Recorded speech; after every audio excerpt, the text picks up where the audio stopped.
Bonsoir à toutes et à tous. Merci pour votre fidélité à nos programmes. Nous vous retrouvons à pareille heure puisque l'actualité oblige. Nous vous annoncions cette séance d'échange du chef de l'État avec les jeunes. Vous venez de suivre sur nos antennes l'intégralité de ces échanges assez intéressants entre le président de la République et le chef de l'État. Nous sommes là pour décrypter maintenant quelques points essentiels en quelques minutes avec évidemment notre consultant politique. Bonsoir à Vagapit Napoléon Maforican. Bonsoir Angèle, bonjour à tous nos téléspectateurs. Voilà. Bon, vous avez raison, hein, c'est selon l'heure d'écoute et également l'heure actuelle. Allez, Agapit Napoléon Maforican, déjà, le lendemain de cette séance, en absence de la vidéo, nous avons tenté d'opiner sur quelques déclarations du chef de l'État qui ont circulé. Voilà. Là, nous avons suivi toute l'émission avec un chef de l'État qui était dans une posture que je vous laisse apprécier. Non, je connais cette posture au président Talon. Ça me rappelle la présentation du programme d'action du gouvernement. C'était un peu cette posture. Je pense qu'il est plus à l'aise lorsqu'il est debout. Et un peu comme un enseignant, lorsqu'il a envie de parler à la foule, au groupe, à une assemblée assez représentative, il aime rester debout. Et ça, c'est la marque des grands hommes. Surtout l'orateur est debout normalement. L'orateur est debout pour maîtriser son assistance, son auditoire. Et voilà, donc quand vous êtes debout, vous avez le regard circulaire, vous déambulez, donc du coup, vous drainez, et vous faites bouger l'auditoire. Donc il n'est pas figé à vous regarder, il a obligé de suivre votre mouvement. Et je pense que Patrice Talon aime bien cette posture. C'est la posture des leaders, des décideurs, des orateurs. Regardez Barack Obama, comment il aime prendre la parole. C'est en foulée parfois, hein, c'est un petit foulée. Et droit, debout, regard circulaire. Et ici, Patrice Talon, lui, micro en main, il déambule. C'est une bonne posture d'orateur. Voilà. Bonne posture, dites-vous. Mais sur ce plateau, des jeunes qui nous restituent un peu ce qu'ils se sont dit. Il y a la représentante des démocrates, Madame Sarah Serra, qui disait que le chef de l'État était plus dans une posture justificative de ses actions. N'a-t-elle pas finalement raison à écouter tout ce que le chef de l'État a dit là, à Agapit Napoléon Maforican? Oui, ça dépend. Chacun peut trouver que c'est justification ou explication. Ça dépend. C'est comme, je vous préviens, on dit, je vous préviens, mais si tu ne te comportes pas bien, si tu ne te comportes pas bien, je vais me faire ton contrat. Il dit, ah, le gendarme me menace. Ouais, non. Donc, il y a plutôt, il y a toujours, chacun choisit son lexique.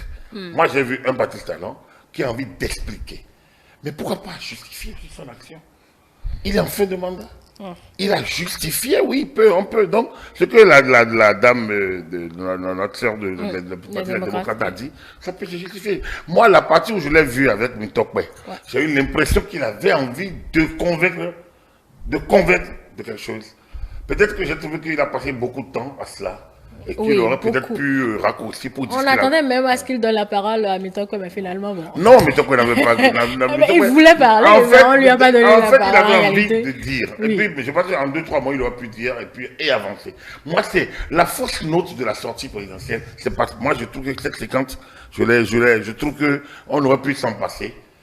Parce que si les jeunes sont appelés au même niveau, on les a appelés, bon, donc c'est pas. Et puis Mitokwe n'est pas bien placé pour défendre le bilan Yahi. Mitokwe était il était en opposition à Yahi pendant l'ère Yahi. Donc il ne peut pas défendre le bilan Yahi, parce que le bilan Yahi.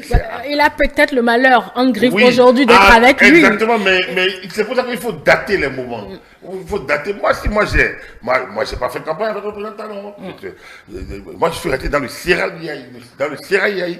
Est-ce que dit le président Talon est tellement justifié que nous, en tant que moi, j'ai gravité toute la série de communication, j'ai travaillé avec M. Nasser Yahi, qui était au conseil présidentiel de l'investissement, et nous, on était convaincus que le président Yahi n'arrivait pas à aller au bout des choses. Vous savez, il y avait un tel populisme. On ne le partageait pas à ce mot-là, il est de moi. Mais il y avait un tel populisme qui fait que le chef d'État a envie de plaire. Mathieu, et je veux dire le président Yahi Boni. Yahi avait envie de plaire, si bien qu'il y a une sorte de populisme mal maîtrisé qui a fait que le changement a échoué, des déclarations à l'emporte-pièce, mais qui ne sont jamais suivies d'actions concrètes jusqu'au bout. Mon peuple, mes militants, mes femmes, mes trucs, tout ça, fait que finalement, tout le monde connaît que le patron peut élever la voix, mais il ne va jamais au bout. Donc, ces collaborateurs savent qu'il il fait du bruit, excusez-moi, en drift. Donc, il n'y a pas un résultat à attendre de lui. Et pourtant, quel investissement. Le président Yahi s'est investi énormément. Il a touché à tout, mais les résultats se sont fait tellement attendre. Nous qui étions proches, enfin pas proches, mais pas très proches de lui, mais nous qui étions dans le sérail, on pensait déjà mais il faisait déjà de son mieux. Parce que c'est l'une des premières fois que moi, sous ma génération, j'ai fait Mathieu Kérékou, j'ai grandi sous Mathieu Kérékou, j'ai connu le président Soglo 5 ans, et puis Mathieu Kérékou est revenu 10 ans. Donc, nous on pensait que voilà, pour une fois, un président est arrivé pour impacter, pour actionner, pour enfin parler de développement. Quand il a parlé de changement, on a vu que, bon, à chaque fois, il recule, il recule. Mais les notions étaient là, le diagnostic était là, mais la théorie était mauvaise, la thérapie était mauvaise. Oui. En 2011, il a parlé que le changement n'arrive pas et que ce changement ne peut pas venir s'il n'y a pas, parce que les valeurs éthiques, morales et spirituelles ont déserté le forum. Il fallait refonder la République. La refondation n'a jamais eu lieu. Quand je vois aujourd'hui Mitokwe en posture de défendre un peu l'option démocrate, je me suis dit, mais si l'option démocrate rejoint, parce que le chef du parti des démocrates, c'est le président Yahi. On ne peut pas non plus regarder sa décennie. Et sa décennie, c'est pas, face à la décennie Talon, c'est comme le jour et la nuit. Il a fait de son mieux, je le dis toujours, chaque président fait de son mieux et je le répète en la matière. On ne peut pas jeter le bébé avec l'eau du bain, mais honnêtement, comme a dit le président Talon finalement, ils ont utilisé peut-être les mêmes idéologies, ils ont peut-être utilisé les mêmes méthodes. Mais il se fait que lui, il a été plus efficace, Patrick Talon, parce que ici, les résultats sont là, c'est du concret. Boni Yahi, il n'y avait pas quelque chose de fondamental qu'il pouvait vendre à la fin de son mandat, parce que chaque chose qu'il a touché, il a touché au début, microcrédit, Ramu, qu'est-ce qu'il faut dire encore? Tout ce qu'il a touché, comme les vacataires qu'on a reversés. Les reversements, un certain nombre de choses, il les a tous touchés, mais et la prospérité partagée. Le Bénin émergent, on ne l'a pas eu. Donc, du coup, on n'a pas créé la prospérité, donc elle n'a pas été partagée. Donc, le changement, on ne l'a pas eu. La refondation, on ne l'a pas eu. Et donc, le social, alors c'était tout. On a parlé de Maria Gleta, 140 milliards, 100 000 ampoules. On a parlé donc du microcrédit, avec le désastre qu'on a connu. Donc, tout a bouffé, tout a disparu. Donc, du coup, quand vous avez ça, c'est évident que vous avez envie de démontrer que oui, peut-être qu'il peut faire mieux que vous, mais il se fait que dans bien des domaines. Donc c'est sur cette partie que le président Talon a voulu mettre l'accent pour montrer la différence de résultats. Peut-être que Yahi a fait plus que moi, et qu'il peut même concéder, mais il se fait que sur un certain nombre d'aspects, il a gagné. Et donc du coup, on peut lui concéder soit d'expliquer, soit de se justifier, chacun peut utiliser son lexique. Et l'une de ces exhortations au cours de cette séance agapite Napoléon Mafoikan, c'est de dire aux jeunes d'avoir le courage de leurs actions tant qu'ils estiment que c'est utile et d'être prêts à devenir surtout impopulaires s'ils veulent avoir des résultats et développer leur pays. Vous savez, quand je vois Mathieu et le président Talon parler, moi le jeune qui a grandi sur Mathieu Kérékou, qui a fait la révolution. J'ai l'impression d'entendre Kérékou de ce temps-là, aujourd'hui, sous l'ère numérique. En fait, Patrick Talon a un langage, disons, de gouvernant, d'homme d'État, mais face aux réalités du pouvoir. Face aux réalités. Mathieu Kérékou dit, moi, je n'ai jamais lu Karl Marx. Mais la réalité du pouvoir, quand ils n'ont plus le pouvoir, on lui a dit, voilà. Il a mis les gens ensemble. Et c'était des jeunes. Donc, ils étaient de deux courants, entre autres. Proches de la gauche, mais pas de la même méthode. Donc, ils se sont mis ensemble. Ils ont entendu. Le comité, autour du gouvernement militaire révolutionnaire, a pris les deux, a fait une synthèse, qui a été le discours programme.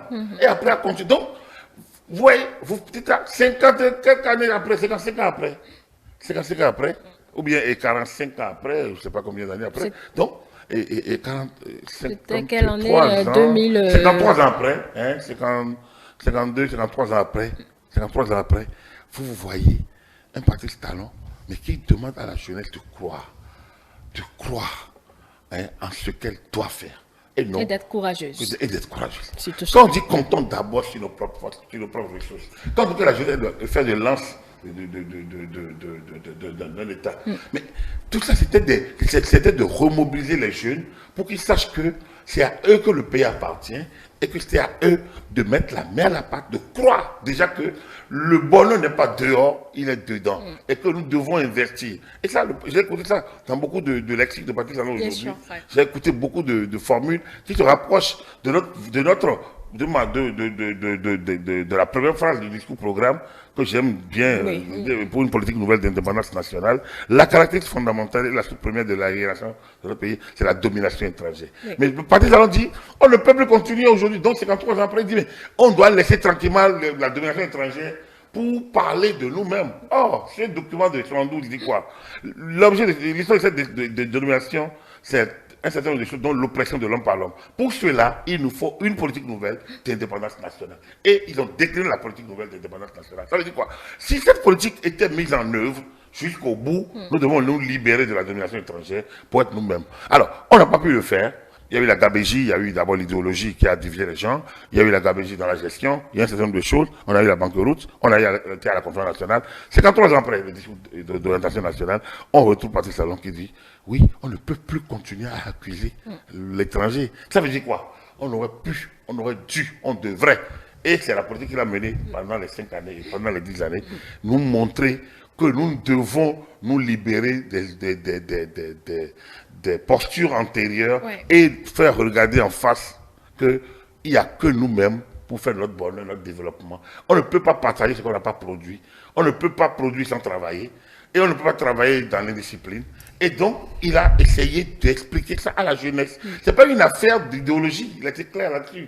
C'est une affaire d'investissement et surtout de vision, de croire ce qu'on a envie de faire. Et ça, face à des jeunes qui commencent. Ouais, les gens disent, vous voulez l'électricité, d'accord, mais il n'y en avait pas. Elle, c'est pas mieux de l'avoir plus cher que de ne pas l'avoir. Ouais, c'est cela. Les gens attaquent la loi sur l'embauche. Oui, c'est possible. Bon, là, il a complètement justifié. Hein. C'est possible. Complètement Parce justifié. que moi, j'ai eu à lui dire, mais attendez, quand on dit que les gens c'est précaire, mais l'entrepreneur a besoin de gens pour travailler avec lui. Or, si vous n'êtes pas compétent, on vous laisse, on prend un autre. On n'a jamais abandonné un collaborateur, un employé compétent. Quand vous êtes, et moi je prends mon exemple dans le football mondial, comme je le dis, dans le sport mondial. Les meilleurs, mais vous venez dans l'anonymat, vous prenez de l'envergure sur le terrain, mais votre prix monte, votre coût monte, et on vous revend cher. C'est la même chose du point de vue de l'emploi. Un homme, une femme en âge vif, c'est-à-dire en âge actif, doit pouvoir se mouiller pour travailler, produire des résultats pour se maintenir. Or, le complexe de l'agent permanent de l'État sous la Révolution, sous le PPV, a fait tellement qu'on est là, on vient, on se bat, on rentre dans la fonction publique, et alors on est tout à se lever, il s'est levé, on va faire autre chose, on abandonne ce pourquoi on est là, et on peut tout ça. Mais là, on est plus dans le privé, donc... Oui, dans le privé, c'est la même chose. Si vous ne produisez pas, il ne peut pas avoir de richesse. On a dit prospérité partagée. Alors, pour que le bien soit émergent, il faut qu'on produise. Pour produire, il faut travailler. Pour travailler, il faut donc... Aujourd'hui, vous devez savoir que vous valez votre poste à votre productivité. Donc, vous devez produire, vous devez être disponible. Sinon, d'autres prendront votre place. Et il a dit, d'autres prendront votre place. Donc, c'est les Béninois toujours qui vont prendre les positions. Plus on a d'investisseurs, plus vous, si on vous sous-paye, et vous êtes dans tel emploi, un autre va vous monter votre compte, vous l'allez quitter. C'est une concurrence. C'est-à-dire que sur le terrain... La concurrence dans la précarisation, d'une certaine manière, rapide Napoléon Mafarican. Oui, et la précarisation, comme il a dit, et je suis tout à fait d'accord, toute la vie est précaire. Personne ne peut dire, je suis sûr de faire telle chose. L'homme propose, Dieu dispose, nous disons. Donc, la précarisation, elle est partout. Même celui qui crée son entreprise, même s'il fait une étude de terrain, il y a les contraintes, il y a les contingences. Donc, si son personnel est inefficace, si son personnel ne travaille pas, l'entreprise va s'effondrer. On a vu la béninoise, la société béninoise de brasserie, la béninoise sur la Révolution. On l'a bradée à 10 millions.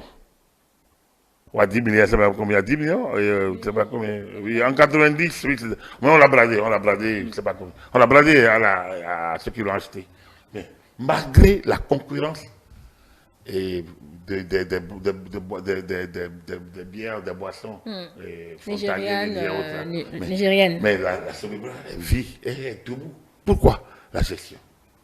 Donc, l'homme au cœur du développement, l'homme au cœur de la gestion, pas l'homme oisif ou l'homme qui se vautre dans son confort en disant bon, moi je suis agent permanent de l'État, moi j'ai un CDD, moi j'ai un CDI, alors je peux me permettre n'importe quoi. Non, tout le monde a envie, tout le monde a envie de confort, mais il faudrait que ça profite aux deux camps. Bref, il a justifié la loi sur l'embauche. Je suis partisan. Enfin, moi, j'avais déjà cette lecture Bon, en tant qu'employeur, vous ne pouvez pas oui, dire je suis autrement. l'employeur dans une entreprise qui ne m'appartient pas. Donc, D'accord, mais... d'une manière, je suis dans une position médiane et j'ai été là comme ça toute ma vie durant. Hein, moi, je n'emploie pas dans une entreprise personnelle, je suis dans une entreprise qui ne m'appartient pas. Donc, du coup, mais je suis convaincu que le travail est la mère de tout. Et qu'on ne peut rien faire sans le travail. Et ce travail est producteur de richesse. Le labourer ses enfants, le travail est un trésor. Donc, du coup, voilà. Alors, autre déclaration du chef de l'État, on ne peut plus se satisfaire de la démocratie s'il n'y a pas de développement. Agapit Taplon Africain, serait-ce une manière pour Patrice Talon d'assumer tout? Et quand je dis tout, vous me voyez venir. Il a tout assumé. Il n'a pas de langue de bois. Je dis, allez lire ses premiers discours. Et surtout après 2019, après l'interview avec André Doxa et peut-être ce nouveau, je ne sais pas. Oui, c'est bien cela. Voilà, il a dit l'essentiel. C'est qu'il faut que les Béninois aient de la suite dans les idées. Patrice Talon, il ne s'est pas trompé, il n'a jamais trompé personne. Moi, je l'ai écouté la toute première fois en août 2015. Je ne connaissais pas le personnage, je ne l'ai jamais croisé, maman tu me parlais de lui.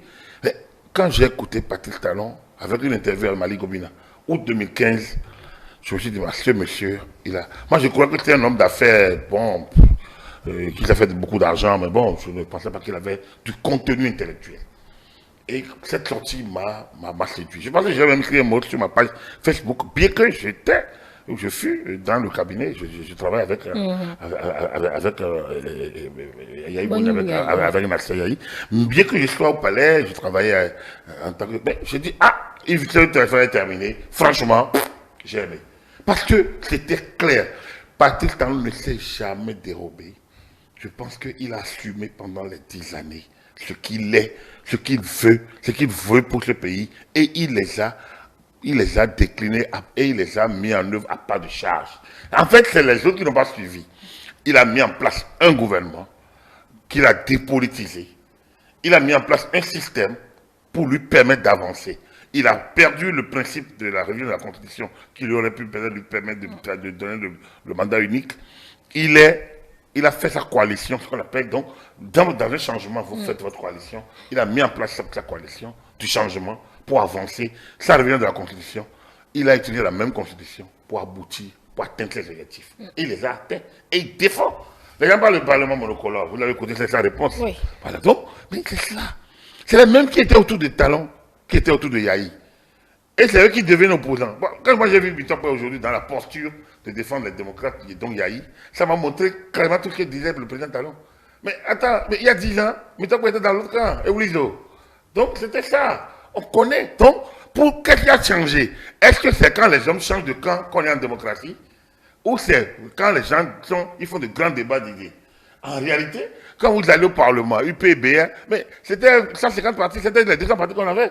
Mais tout le monde est là au Parlement. C'est parce qu'on dit on soutient Talon, mais ils ont des intérêts divergents, individuels, mais ils soutiennent le président Talon parce que c'est la convergence. Donc, en réalité, la notion de démocratie, de pluralisme à l'occidental n'est pas du tout compatible avec ce qui se passe en réalité. Nous avons notre culture, nous avons un environnement qu'on a développé. Donc, Patrice Talon est conscient qu'on ne s'oppose, qu'on parle de l'opposition. Peut-être lui, là, ces gens-là, il les a côtoyés, sûr, oui. il les a connus, il ne les a pas connus parce qu'il est venu au pouvoir en 2016. Il a eu le temps de les connaître, de les côtoyer, donc de les voir changer de camp. Donc, c'est une affaire de camp pour bloquer le pays. C'est ça que lui refuse. Le problème, c'est qu'il le dit en fin de mandat. Pourtant, Non, non, non, il a mis en place un système qui oblige, bon, je ne veux pas dire les camps, mais qui oblige que chacun se range à Agapit Napoléon Mafoika. Ah, mais les gens n'ont pas compris. Les gens auraient dû comprendre, auraient pu comprendre. Sa lecture de la démocratie débridée, la notion de démocratie débridée, aurait pu faire comprendre aux gens qu'il fallait asseoir le développement avant de parler de démocratie réellement. Mais ça ne veut pas dire qu'il remet en cause les principes. Les principes sont là, mais c'est là où on met le curseur. Donc, la preuve, il a dit, moi, nous on a vu venir, moi j'ai vu venir, de toute façon. Il dit, on n'a pas besoin de décréter un parti, deux partis, trois partis. On a mis en place un dispositif pour avoir les résultats. Donc, du coup, le code électoral qui est là, au départ, c'est quand vous ne comprenez pas, vous perdez. Et moi, analyste, spécialiste des élections, juriste par ailleurs, moi, avec beaucoup de théories sur les élections, au départ, personnellement, je me perdais sur ce code-là. Parce que justement, il n'y avait pas une lecture. Il n'y avait pas, ça nous est tombé dessus comme ça. Même si après avoir échangé avec deux ou trois personnes, notamment Orden, vous avez fini par comprendre que il y a quand même un lien entre la sortie présidentielle de décembre 2023 Et ce code électoral. Et du coup, vous commencez par voir les liens, par voir clairement où est le curseur. Le curseur, c'est donner la parole au parti, le leader parti. Mais le curseur, c'est ouvrir aussi pour que les gens aillent se mettre ensemble. On est passé de 10%, principe général, à 20%, principe, la plus-value, enfin, un principe plus élevé, qui fait que vous pouvez aller à 20% en mettant en place une coalition.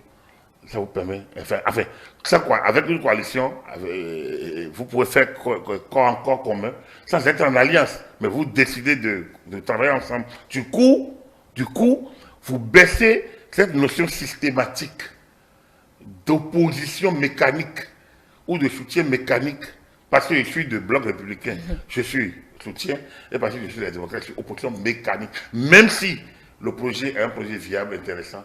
Alors, par exemple, lorsque les gens du Parti des démocrates voyagent, perçoivent les salaires, leurs émoluments, tout, et votent contre le budget de l'Assemblée nationale, la question est où est la cohérence? Oui, ils vont trouver leur parade, mais où est la cohérence, où est la logique? Donc, nous ne pouvons pas continuer à faire ça comme les autres. Mais ce qu'il a défendu ce soir ressemblait presque à une sorte de système de parti unique, si ma compréhension est bonne, à Agapit Napoléon Mafoureka. Oui, moi, écoutez. C'est pas vous qui allez vous en plaindre. Hein? Non, je m'en plains pas. Vous êtes complètement là-dedans. Non, je ne suis pas un partisan d'un monolithisme BA ou d'un monolithisme chronique. Je suis partisan d'un modèle qui s'inspire de nous. Vous savez, en Afrique, au Bénin, nous avons une histoire. Le pouvoir ne se partage pas facilement. Première chose. Mais la deuxième chose, on n'est pas suffisamment ingrat. On n'a pas appris à être ingrat vis-à-vis de l'homme qui nous a positionnés. Alors, si vous mettez les deux ensemble, vous comprenez que la logique majorité-opposition est une farce. La logique contre-pouvoir est une farce. Parce que moi, on m'a mis là. Je ne peux pas être contre celui qui m'a mis là. Et ça, c'est une réalité. Mais on nous dit, ah, non, mais on peut le faire, oh là là, on peut le mettre qui quand même? Mais quand tu te mires, pour te dire, pendant sur 1000 Béninois, on me choisit moi. Qui suis-je? C'est Dieu? Oui, Dieu a pris par lui. Donc, celui par qui Dieu a pris l'échelle que tu prends pour te lever, tu dois prendre la même échelle pour descendre. C'est ça la logique africaine. Les Européens, ils ont déjà fini ça. Ils ont déjà connu ce moment-là. Ils ont connu ça depuis des siècles. Donc, laissons-les dans leur logique. Faisons-nous notre logique. On n'a pas dit qu'il faut entrer dans le monolithisme. J'ai dit non, mais ils peuvent s'entendre. Et moi, je vous dis, sous le PRPB, et j'ai eu des bons témoignages, l'Assemblée nationale révolutionnaire est tout. Je pense que il n'y a pas eu meilleure assemblée de la première législature à la 8e aujourd'hui, n'a jamais été à la hauteur de l'Assemblée nationale révolutionnaire en termes de qualité des débats. Je mets au défi. Nous en sommes à la 9e, je pense. Oui, l'Assemblée nationale révolutionnaire. Mais les ministres tremblaient, parce que les commissaires du peuple posaient des questions, et on traduisait en langue nationale. Les commissaires du peuple posaient des questions. L'Assemblée nationale révolutionnaire était tout, sauf une assemblée monolithique. Et parce que c'est la miniature de la représentation nationale. Et réellement, ce n'est pas une affaire de hasard, de discussion de liste, non. C'est la miniature donc de la représentation nationale, où chaque catégorie confessionnelle ou professionnelle envoyait, élisait en son sein, au triple, le comité central ou le bureau politique choisissait un sur trois. Et c'est comme ça qu'on a bâti l'Assemblée nationale révolutionnaire. C'était une assemblée véritablement populaire qui posait les problèmes de la nation parce que les gens connaissent, ils n'ont pas pris l'argent, c'est pas l'argent qui les a amenés là. Donc, exemple, quand on parle de démocratie à la base, la démocratie populaire, celle qu'on a connue de 75 à 89, en était une. Et la loi fondamentale, c'est que les jeunes qui parlent aujourd'hui, combien ont lu la Constitution du 26 août 1977? Combien savent qu'elle a existé? Exactement. Mais ils n'ont qu'à aller lire la loi fondamentale du 26 août 1977 et voir les organes locaux du pouvoir d'État qui ont été mis en place. Les juges populaires non professionnels qu'on a eu, l'organisation judiciaire qu'on avait. Mais c'était des choses qui étaient l'école nouvelle par ailleurs, qui devrait former et en même temps le patriote que l'intellect. Mais on doit savoir utiliser notre main, aussi bien la tête que la main. Alors donc, il y en avait. Moi, je suis de cette école, je le dis, je le revendique. Ça ne veut pas dire qu'il n'y avait pas de mauvais. On aurait dû, et ce que dit le président est là, il n'a pas dit, on fait du monolithisme. Il a dit, on doit faire l'effort de se regrouper. Donc, mais quand il dit à Mitokpe, même si c'est un gouvernement, si c'est un UPBR, toi, Mitokpe a la carrure d'être ministre. Il y a des ministres aujourd'hui qui n'ont pas le militantisme de Mitokpe. Mitokpe a la carrure, il a la posture, il a tout. C'est un militant, c'est un vieux militant. Il a démontré qu'il peut. Donc, mais il est opposant. Mais voilà, et ça l'empêche d'être. Il a travaillé pour l'arrivée de Patrice Talon, avec le Restaurant de l'Espoir. Et puis après, ils sont entrés dans l'opposition. Et bon, voilà, pendant 8 ans, il est resté à côté de la corde. Parce que c'est pour leur posture d'opposant. C'est un gâchis. Donc, on peut trouver le mécanisme interne pour pouvoir organiser. À 65 ans d'indépendance, c'est le moment de réfléchir. Il a envoyé les gens à la réflexion. Ouais. Donc, on ne peut pas dire qu'il est partisan du parti unique, non. Mais je pense qu'il a en tête un modèle qui se rapproche peut-être du modèle central où volontairement on décide. Moi, j'avais eu à dire, mais pourquoi pas, on ne se retrouvait pas à faire une longue transition. Je pense que je l'ai déjà dit une, deux fois. Où tout le monde travaille ensemble et quand on aurait atteint effectivement un certain niveau, on aurait fait un certain nombre de balises, de fondations où l'édifice est suffisamment solide, on retourne au modèle de combat, de compétition, de concurrence et on fait la bataille. Bon, mais comme on veut tout avoir sous notre, on pense que c'est nous qui avons tout créé, on veut tout gérer avant de mourir, ça fait qu'on ne se donne pas cette patience. Le président Talon ce soir, en tout cas lundi avec les jeunes, c'est ce qu'on a diffusé ce jeudi soir, je pense qu'il a théorisé sa vision politique et ça, moi je le garde et je l'apprécie parce que c'est ma lecture. Donc, effectivement, de ce que nous devons faire dans ce pays. Mais ne met-il pas mal à l'aise sa majorité, enfin, ce qui a aujourd'hui encore sa majorité, parce qu'il dit que celui qu'il va soutenir peut être du BRUP, même des démocrates, ou même rien de tout ça. Là, on va lui demander tout ça pour ça, alors, Agapit Napoléon Mafoïka. Il ne le fera pas. Il va travailler. Il travaille en intelligence avec sa majorité. Il est encore le premier à savoir qu'il n'a pas fait toutes les réformes pour aller chercher le candidat. Non, je ne pense pas que... Vous savez, le président Talon a eu la pudeur de ne pas trop pousser. C'est tout. Il a dit ce qu'il aurait bien voulu faire, c'est ce qu'il a dit. Mais il ne fera pas. Il ne fera pas. L'analyste pense qu'il ne le fera pas. Et il ne mettra pas à mal sa majorité. D'accord. Donc, du coup, voilà. Venons-en maintenant à cette exhortation, puisque c'est un jeune... un ancien détenu, en tout cas qui a retrouvé aujourd'hui sa liberté, qui lui a demandé un regard bienveillant envers ces personnes qui sont en prison. Le chef de l'État a capté très vite le nœud de la question. Il y est allé, il a rappelé ce qu'il avait déjà dit. Il a dit que parfois pardonner peut être libérateur pour celui qui pardonne, mais pour celui qui également reçoit le pardon. Mais faudrait-il le faire systématiquement? C'est un peu l'angle d'analyse avant de dire qu'il verra peut-être ce qu'il fera, mais en insistant sur le fait que ça ne peut être systématique. Est-ce qu'on doit attendre de lui un geste à venir, Agapit Napoléon Mafoïka? Pour moi, oui. Pour moi, oui. Mais je pense qu'il faut attendre un geste des deux camps. Je vous ai toujours dit, moi je mets l'accent sur l'acte de contrition. C'est ce que Thibaut Ogoua fait aujourd'hui, enfin lundi. Le jeune, c'est ce qu'il a fait.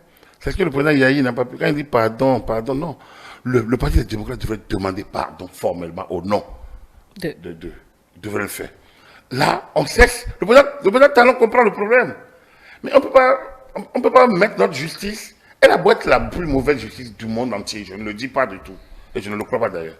Mais si elle l'était d'ailleurs, c'est notre justice. On ne peut pas là-dedans. Mais elle a décidé. Moi qui suis ici, je ne peux pas dire que j'applaudis tout. Ni de la justice béninoise, ni des institutions judiciaires, ni des institutions administratives. On est des êtres de... Donc, parfois, on peut ne pas être d'accord. Mais il veut que c'est comme ça. C'est celui qui décide. On est obligé de faire contre mauvaise fortune, bon cœur. Et donc, voir dans quelle mesure il y a les aménagements. Et la loi a fait, il y a beaucoup d'aménagements. Moi, j'ai l'impression que le président... Dans l'intérêt général, qu'il a dit. Dans l'intérêt général, non, mais vous sentez qu'il n'est pas dans la mécanicité. Il a montré qu'il avait déjà gracié. Ce qu'il n'a pas pu dire, c'est comme c'est un pouvoir parlementaire qui le fait, il n'a pas dit qu'il y a déjà eu d'amnistie. Puisque ce n'est pas de son ressort à lui. Donc, mais il a déjà gracié. Donc, on ne peut pas le faire systématiquement non plus. Et moi, je suis d'avis, sinon, à quoi sert de juger les gens s'il faut les gracier aussitôt? Donc, mais cela dit, c'est vrai. Moi, j'ai toujours dit, la prison n'est pas un lieu. C'est un très mauvais endroit. Et surtout pas pour des gens, des diplômés de haut niveau, comme le professeur Ivor, des personnalités comme Henri Kamandougou, des personnalités comme d'autres, de la majorité comme de l'opposition. C'est des Béninois. Un homme sérieux. Moi, j'ai peur de la prison. Je le dis toujours. J'en ai peur. J'ai une peur panique. Ça, il faut le dire clairement. Donc, du coup, je pense que ce n'est pas un bon endroit. On ne doit pas. Les criminels de sang, les grands criminels dangereux peuvent y aller. Mais donc, du coup, si on peut avoir des actes pour que les gens n'y aillent pas, ou ceux qui s'en sortent, c'est une très bonne idée. Et j'ai aimé le témoin. C'est le plaidoyer de Thibaut. Donc, le président dit, il va voir. Moi, j'ai l'impression qu'il va faire un geste. De quelle forme, de quelle nature, je ne sais pas. La loi lui donne des moyens. Je pense que le Parti des démocrates peut accompagner ça. Ou la famille de Rikia, comme la famille de Haïvo, peuvent accompagner ça. Ils ne perdent rien d'abord à avoir leur liberté. Et peut-être ils vont continuer leur lutte après. Mais ils n'ont pas de rien à avoir leur liberté. C'est mieux pour eux d'être dehors et se battre eux-mêmes que de rester dedans et laisser les autres se battre pour eux. Très maladroitement, pareil. C'est les Béninois qui pensent que l'ancien président de la République, Boni Yahi, et l'actuel Patrice Talon se chamaillent, sinon ils s'écrivent tout le temps. On a vu circuler que Boni Yahi aurait écrit, on ne sait pas si c'est sa partenaire, enfin ça vient de lui, que s'il écrit à Patrice Talon, c'est pour réclamer qu'il libère les détenus politiques. Que vous inspire ce scénario, Agapita Pleumafoïka? Le scénario de Tchakodi qui n'a pas eu lieu. Vous ne lâchez pas, ça n'aura pas lieu. Ça n'aura pas lieu. Donc, ouais, non, vous savez, Boni Yahi et Patrice Talon, c'est pas hier. Boni Yahi n'aurait jamais été président de la République sans Patrice Talon. Ça, c'est une évidence, c'est connu. Donc, on ne va pas revenir un peu sur l'histoire. Ils se connaissent. Je ne pense pas qu'il y ait une animosité. Je pense que les deux ont des talents. Hein, vous savez, il y a un adage qui dit chez nous, et vous savez, deux gars ne se partagent pas avec ses frères. Ouais. Non, excusez-moi beaucoup. C'est moi, il dit. En fait, les deux, très forte personnalité. Hein, chacun dans son domaine. Hein, et je pense qu'ils se reconnaissent leurs différences mutuelles. Et c'est tant mieux. Moi, je garde simplement que Boni Yahi n'aurait jamais été président de la République sans Patrice Talon. Patrice Talon a su prendre ses distances pour préserver l'essentiel. Je pense que Patrice Talon est un défenseur d'un certain nombre de principes, de valeurs, ce qui lui a fait prendre ses distances très vite. Bon, aujourd'hui, tout ça les a divisés, il y a eu plein de rebondissements. Alors, aujourd'hui, qui est dans l'opposition? C'est Boni Yahi qui donne l'impression de vouloir jouer au troisième tour de la présidentielle de 2016. Et donc, du coup, mais depuis quelque temps, ouais, donc, il a baissé un peu. Le ton rude a baissé, on l'entend moins, ou dans des formules un peu, et disons, énigmatiques, façon. Donc, voilà. Alors, laissons cette séquence à eux-mêmes. C'est bien sûr, ils s'écrivent, ils se parlent. Voilà. Et quand il va rendre le maillet, au soir de l'élection de nouveau locataire de la Marina, Patrice Talon espère pouvoir aller en lâcher Candidat Azanaï qui reste un ami. Je ne crois pas le contraire. Je ne pense pas. Quand il dit tout, mais il reste un ami. C'est ça qui est intéressant chez Patrick Talon. On a entendu beaucoup de choses quand même de l'ancien ministre Candide Azanaï concernant la gouvernance du chef de l'État. Mais Patrick Talon, quand il aura fini, veut aller l'enlacer. C'est sûr. Bon, ça, vous savez, les amitiés, je suis mal placé pour vous parler. Oui, ce qu'on peut dire de Azanaï, philosophe, j'ai même vu le philosophe là en valeur. J'ai écouté le père Guénounon qui l'a évoqué d'ailleurs. Vous savez, Azanaï, on peut tout lui reprocher. Il n'est pas malhonnête. Après, il est peut-être excessif. Il a son monde. Mais lui, il n'est pas élu. C'est Patrick Talon qui a été élu. Peut-être qu'ils partageaient tous ensemble une vision avant. Et Patrick Talon, président, a une autre. Parce que lui, il est en face de la gestion du pouvoir. Et il a dit aux jeunes, votre vision avant, et si vous êtes amené à diriger, c'est pas la même chose. Parce que lorsque tu es au pouvoir, tu es un autre homme, quel qu'il soit. Même dans l'histoire de la Sainte Bible, Salomon, qui a incarné la sagesse entière, n'a pas toujours été, à un moment donné, il s'est mélangé un peu les pédales. Même dans la Sainte Bible, l'histoire de Salomon. Donc, c'est pour dire simplement qu'en réalité, si les deux sont liés par l'amitié, il n'y a pas de raison que ce qu'il dit nous étonne. Je pense que chacun est resté sincère. Azanaï a quitté le gouvernement. Il a ses raisons. Bien, cela dit, ça pourrait aussi donner un peu de l'eau au moulin de ceux qui pensent que bon, Azanaï fait de la théâtralisation et qu'il serait peut-être le meilleur soutien de Patrick Talon en jouant à l'opposant pour distraire les gens. Ça, c'est une lecture des réseaux sociaux. Ouais. Bon, vous savez, moi, je suis analyste, je mets les faits. Bon, donc voilà les deux. Je trouve que c'est un monsieur, moi j'ai eu à côté un tout petit peu, pas un grand ami, mais Azanaï est on peut dire, un griffin humaniste, un peu. Je l'ai côtoyé un tout petit peu dans des conditions difficiles, et c'est qu'il est. Donc, que le président Talon l'évoque de cette manière, ça veut dire qu'il y a quand même quelque chose de fort qui les lie, et tant mieux, parce que j'estime qu'il est loin d'être un homme politique opportuniste, comme beaucoup, il est loin de l'être. Après, il a ces élans excessifs qui peuvent choquer, qui peuvent décontenancer, surtout lorsque la ligne est connue. On est en plein combat et vous entendez certaines formules, ça peut vous dérouter. Et effectivement, c'est peut-être ça qui peut perturber certains autour de Patrick Talon, mais il est libre d'avoir ses amis. Et comme il a dit, quand il aura fini la charge, donc il demeure un homme, et un homme, il est libre d'avoir ses amitiés. Voilà.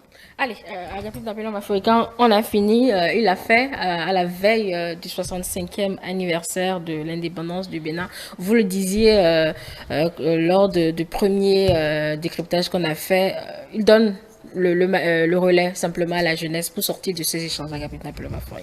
Oui, je ne sais pas si les jeunes ont compris, mais j'ai vu, beaucoup ont compris. J'espère même que mon ami, que Guy Bitapoué a compris. J'espère parce que, bon, évidemment, il est directeur de la communication donc du Parti démocrate, il avait une posture à tenir. Bon, déjà, moi, j'ai pas aimé le noir qu'ils ont porté, c'est négatif, et puis de refuser de manger aussi. Je trouve que c'est un manque de respect au chef. Et manger est un acte de partage. Et partage, c'est une communion. La communion vous lie. Et je pense que nous sommes tous béninois. Donc, c'est pas ça là qui va. Peut-être qu'ils étaient déçus. Non, c'est pas ça qui va permettre. Non, c'est un peu ça c'est une méthode un peu folklorique. C'est pas ça qui va, c'est pas ce qu'on a pris pour préparer qui va permettre au peuple. C'est pas ça qui va faire en sorte que le peuple manquerait du minimum ou pas. Donc, partager est un acte d'amitié. Lorsqu'on, ouais, quand on a fini de cracher nos venins, parfois, les familles, quoi, on partage, on boit dans la carafe. C'est ça, le Bénin. Donc, c'est ça, non, il faut qu'on s'inspire aussi de nos valeurs. Il faut que les jeunes, qu'on leur apprenne ça. Boniaï est de l'ère Nago et ils connaissent ces choses-là. Donc, je pense qu'il faudrait qu'on instruise nos jeunes. Je pense que ce qui manque, c'est la formation. Il ne leur a pas dit de ne pas déjeuner. Je ne sais pas. Non, je ne sais pas. Moi, je ne sais pas. Mais si moi j'étais le leader du parti, je leur aurais fait ce reproche en disant, vous avez manqué de respect à la République. Quand le chef d'État vous offre à manger, vous restez. Et même si vous ne voulez pas manger, vous restez à table. On ne dit pas non. Vous savez, ce n'est pas un manquement, c'est pas un manque de personnalité, non. Le chef d'État est l'élu. Quand il est élu, c'est spirituel. Il est élu par le divin pour diriger. C'est pas, tout le monde aurait pu être chef d'État. Donc, il y a cette valeur spirituelle que nous devons essayer donc d'évoquer. Lorsque vous êtes... Après, c'est un homme, il peut se tromper. C'est un homme, on peut débattre avec lui. Quand j'ai vu Bitopé dans une posture d'échange, c'est bien. Mais après, il faut tout savoir à quel moment il est chef d'État, à quel moment il est l'homme. Et quand il a dit, il y a 20 années, seulement quand il aurait fini, il va voir son ami. C'est ça, la séparation des choses. Donc, moi, je pense que c'est important que les jeunes comprennent. Il n'y a plus de formation idéologique. Il y a plus de Aujourd'hui, les jeunes sont suite et ils pensent que les réseaux sociaux, c'est injurier, fait. Non, il faut qu'on remette. Je vais citer Edouard Locaux. Il faut remettre vraiment l'éducation au centre de la République. Il faut qu'on comprenne que la nation ne peut se bâtir que de génération en génération et qu'on doit franchement travailler ensemble. Et pour travailler ensemble, moi, je rêve que ce dont parle Patrice Talon, c'est-à-dire qu'on finisse par tout fondre pour un temps, pour permettre une sorte de transmission de valeurs. Tant qu'on va continuer comme ça, où les anciens vont manipuler les plus jeunes, leur raconter certaines choses, ils iront sur les réseaux sociaux. Vous voyez la grande dame qui est venue ici au nom de notre soeur de la démocrate, oui. Vous voyez, elle a une posture. Elle défendait sa cause. Moi, j'ai apprécié. Je lui ai dit, restez vous-même, madame. Après, il y a beaucoup de choses qui lui échappent politiquement. Oui, parce que on lui a dit ça. Elle a vu ça. On peut faire mieux. On peut partir de nos critiques pour aller à la rencontre. Et un Boni qui a dirigé le Bénin est encore mieux placé pour leur raconter. Alors, il n'a pas transmis à la jeunesse. Il faut qu'il transmette. Et il faut que les anciens présidents transmettent aux plus jeunes. Et je trouve que si on trouve un créneau où les anciens peuvent venir transmettre aux plus jeunes, on va se retrouver dans une bonne posture donc, de développement. Et notre vision Bénin à la fin 2020, 2060, ça va vraiment être un monde de splendeur. Moi, je rêve de cela. Ne peuvent porter que ce projet que les plus jeunes. Les anciens ou les gens en zone mixte comme nous, on parle déjà du temps. Donc je pense que quel que soit nos investissements, en 2060, il n'y aura que les jeunes d'aujourd'hui pour être en position de gouvernant pour pouvoir porter la vision. Merci à vous, Agapit Napoléon Baforican. On se dit à tout à l'heure, puisque nous sommes déjà au 1er août. Oui, on est un programme chargé. Bonne fête de l'indépendance à toutes et à tous. Oui. Et puis bon, là, on se retrouve sur le forum. Oui, à partir de ce soir, 20h21 pour un spécial forum politique. Voilà. Mesdames et messieurs, à partir de 10h sur nos antennes, un peu comme on en a pris l'habitude, vous suivrez donc la transmission du défilé depuis le boulevard de la Marina avec une tenue d'antenne interne. Merci donc pour votre fidélité à nos différents programmes et nous vous rappelons que toutes nos productions restent toujours disponibles à la demande sur nos plateformes numériques, notre site internet le www.etelebena.com, notre chaîne YouTube ETélé Bénin et également notre application à télécharger au nom de ETélé Bénin. ETélé avec vous.